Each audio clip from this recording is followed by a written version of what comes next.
Oprah Winfrey hosted a televised campaign event Thursday night for Democrat presidential nominee Kamala Harris. We really would love to know what your plan is to help lower the cost of living.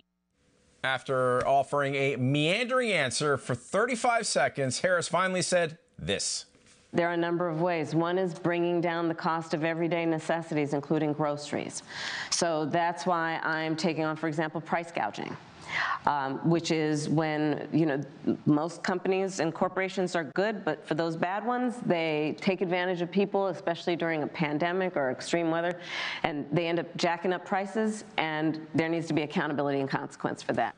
Harris also talked about her plan to offer a $25,000 in down payment assistance for first-time home buyers. The only problem, the couple who asked the question already bought their home. Last night, Kamala Harris had an event with Oprah and featured this segment on the economy.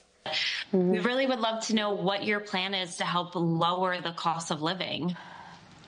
In terms of both rightly having the right to have aspirations and dreams and ambitions for your family, and working hard and finding that the American dream is, for this generation and so many recently, far more elusive than it's been.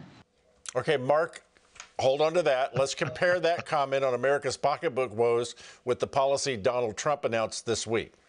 And while working Americans catch up, we're going to put a temporary cap on credit card interest rates. We're going to cap it at around 10%.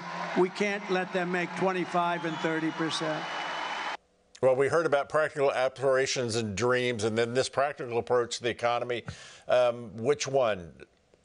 That last clip of her or Trump? Which will help us more? Yeah, look, Trump actually has practical policies he's going to put in place to help regular working people. By the way, I'm not necessarily in favor of those caps. I don't think government should intervene in those markets, but he is appealing to regular people while she's just spewing garbage. Aspirations and dreams, not garbage. Aspirations and dreams. Springfield, Ohio Mayor Rob Rue wants Donald Trump not to come to his city anytime soon. As a visit from the former president will undoubtedly place additional demands on our safety infrastructure. Should he choose to change his plans, it would convey a significant message of peace to the city of Springfield. So apparently if Trump visits for one night, it's a strain on the infrastructure, but he had no problem accepting 20,000 Haitians in a city of 60,000. Your reaction to his comment? Yeah, the bias is unbelievable, and Trump should go there and should call attention to the problems, because Springfield is just one city where this is happening. It's happening all over the country. You're right. It is all over the country. Mark Meckler, thank you. Back to you in just a moment. Okay, Joe Rogan, on his podcast, took on the Democrats co-opting illegal immigration and immigrants to vote in the United States elections. Here he is. You have to be able to show an ID and show that you're vaccinated to get on an airplane. We just got through that. Yeah. And now all of a sudden it's racist to say that you want voter ID. And there was, all these stories about people getting debit cards and food stamps and all this money, and then they're putting them up in hotels in New York City and they're giving them free food. And then there's people that are poor that live in America. They're like, hey, why am I not getting that? Yeah. Like, what's going on here? Well, because they already have your vote.